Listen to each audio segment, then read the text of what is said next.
이번 시간에는 우리 SUMIF 그리고 SUM 텍스트 함수를 사용해서 문제를 같이 한번 풀어보도록 하겠습니다.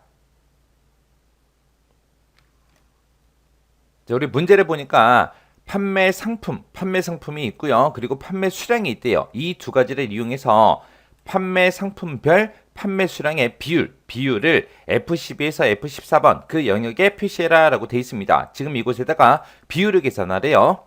그때 이제 판매 상품하고 판매 수량을 이용하라 그랬는데 우리 판매 상품은 지금 이곳에 들어있고 판매 수량은 이곳에 쭉쭉 들어있습니다. 그때 여기다가는 판매 상품이 커피인 것들의 비율을 구해라. 여기다가는 이제 녹차인 것들의 비율을 구하고 여기다가는 우리 쌍화차인 그 비율을 구해라. 그렇게 해요.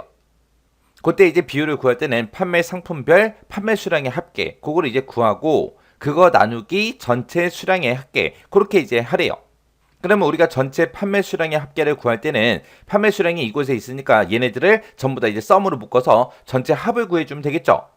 그리고 판매 상품별 판매 수량의 합계를 구해라 라고 해서 지금 여기서는 이제 판매 수량의 합을 구할 때 판매 상품이 커피인 것들의 합을 구해주고 여기다가는 이제 녹차인 그 판매 수량의 합을 구해주고 그리고 여기는 쌍화차인 그 판매 수량의 합을 구해서 전체 판매 수량으로 나눠주면 됩니다.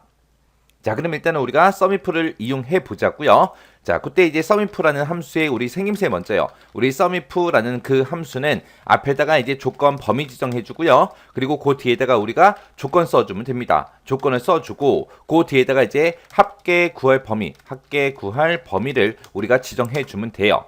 그래서 우리가 SUMIF라는 함수가 있고 SUMIFS가 있을 때 얘랑 차이는 뭐다? 조건이 한 개냐 여러 개냐 그 차이요. 조건이 한 개일 때는 우리가 SUMIF라는 요 함수를 이용하면 되겠죠. 그래서 SUMIF라는 함수는 조건을 딱 하나밖에 못 지정합니다. 그리고 SUMIFS 같은 경우는 이제 조건을 여러 개 쓸 수 있더라. 그 차이요. 그때 이제 우리가 SUMIF 같은 경우에 조건이 원래 하나이기 때문에 앞에다가 이 조건 범위 찍어주고 뒤에다가 이제 조건을 써주면 돼요. 그러면 이 범위에서 이 조건에 만족하는 거 찾아서 그거에 이제 대응되는 그 합계 구할 범위의 합을 구해달라. 그렇게 해요.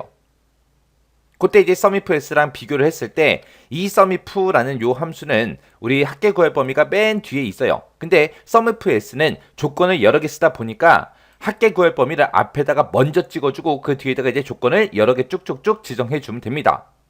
자, 그러면 일단 우리가 판매 상품별 판매 수량의 합계 요거 먼저 한번 구해보자고요. 자, 그럼 이제 는이라고 써주고요. 여기다 이제 SUMIF 하고 써주면 되겠죠. 가로 열어주고요. 지금 이 범위에서 컴마 찍어주고요. 뭐랑 똑같은 거 찾아라. 지금 내가 가지고 있는 요 판매 상품이랑 똑같은 거 찾아라. 찾아서 뭐의 합계를 구해라. 우리 판매 수량의 합계를 구해주세요. 그렇게 해요. 그렇게 해놓고 이제 가로 닫고 엔터만 땅 하고 눌러주면 42개가 있대요. 그러면 지금 여기서는 커피 찾는 거죠. 해서 커피인 거 지금 이 두 개밖에 없네요. 여기 보니까 판매 수량이 그때 18개 그리고 24개 하고 있습니다. 해서 18개 하고 24개 다 더해주면 42개가 되죠. 그래서 이렇게 이제 결과가 나왔어요. 그럼 이거를 이제 채우기를 해야 되는데 채우기를 할 때 생각해야 되는 게 셀 주소가 변해야 되는 거 변하면 안 되는 거 구분해야 되겠죠.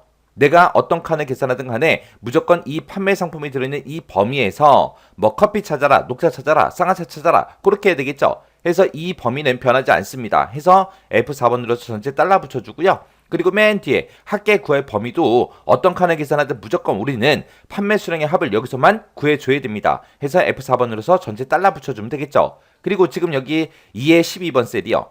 요 셀이 지금 바로 앞에 있는 여기 커피하고 써져 있던 그 칸이에요. 그 칸인데 지금 첫 번째 칸을 계산하니까 커피 찾아라 그렇게 하면 되죠. 두 번째 칸 계산할 때는 녹차 찾아라. 세 번째 칸 계산할 때는 쌍화차 찾아라. 그렇게 해서 계속해서 변해야 됩니다. 해서 여기는 그냥 지금처럼 달러 붙이지 않고 이렇게 써주면 돼요. 그리고 나서 이제 엔터요. 엔터 눌렀더니 42개 나왔고 그 밑으로 채우기를 쭉쭉 했더니 69개다 72개다 하고 그렇게 이제 결값이 나왔습니다. 그때 이제 문제에서 지금 판매 상품별 판매 수량의 합계를 구하라 그랬죠. 지금 우리가 구한 게 이거죠. 이거를 나누기 이제 뭐만 해주면 돼요. 우리 전체 판매 수량의 합계를 해주면 되죠. 전체 판매 수량의 합계는 이만큼의 합을 구해라 그렇게 써주면 돼요. 그래서 우리가 SUM이라는 그 함수를 이제 구해줄 겁니다. 그럼 지금까지 썼던 이 식 뒤에 가서 나누기 우리가 SUM 해주면 되겠죠. SUM이라고 쓰고 이 판매 수량의 합을 구해달라 그렇게 해요. 이 전체 판매 수량의 합계를 구할 때도 우리가 무조건 이 범위에서만 구해줘야 되기 때문에 F4번 눌러서 전체 달러 붙여주면 됩니다. 그리고 나서 이제 썸 가로 닫고 엔터만 눌러주면 되겠죠. 그랬더니 지금처럼 이렇게 이제 결값이 나왔습니다. 그때 이제 우리 결값을 볼 때 만약에 실제값이 0이다 그랬을 때 0.0% 그리고 만약에 실제값이 이렇게 돼 있을 때는 15.2% 하고 이렇게 이제 나오게 만들어 주래요. 그럼 우리가 요거를 이제 텍스트라는 그 함수로 이제 묶어주면 되죠. 해서 이제 우리 식 쓴 거 맨 앞에 가서 우리 텍스트라는 함수 열어주고요. 텍스트라고 이렇게 쓰고 가로 열어주고 지금 이곳에서 나온 그 결과값을 형식을 이제 지정해 주겠다. 그때 형식은 이제 0.0% 하고 우리가 직접 입력해 주면 되겠죠. 이렇게 해놓고 이제 쌍따옴표 닫아주고 맨 뒤에 가서 이제 가로만 닫아주면 됩니다. 해서 지금 이곳에서 나온 그 결과값에 텍스트 형식을 지정하겠다. 그 형식이 이 형식이다 하고 이렇게 이제 써준 거예요. 이렇게 해놓고 이제 엔터 눌렀더니 23.0% 하고 그렇게 이제 결과값이 나왔습니다. 그리고 나서 이제 채우기만 쭉쭉쭉 해주면 되겠죠. 그랬더니 이제 37.7이다, 39.3이다 하고 이렇게 이제 비율을 구했습니다. 요 문제를 풀 때 제가 쓴 식이 지금처럼 이렇게 이제 작성했어요. 해서 SUMIF라는 요 함수를 이용해서 우리가 판매 상품별 판매 수량의 합계를 구했고요. 그냥 SUM이라는 요 함수만 사용해서 전체 판매 수량의 합계를 구했습니다. 해서 이거를 서로 나눠서 우리가 비율을 계산하고 그때 그 비율을 이제 표시를 할 때 이런 형식으로 표시하라고 우리가 텍스트 함수로 이렇게 이제 묶어 준 거예요.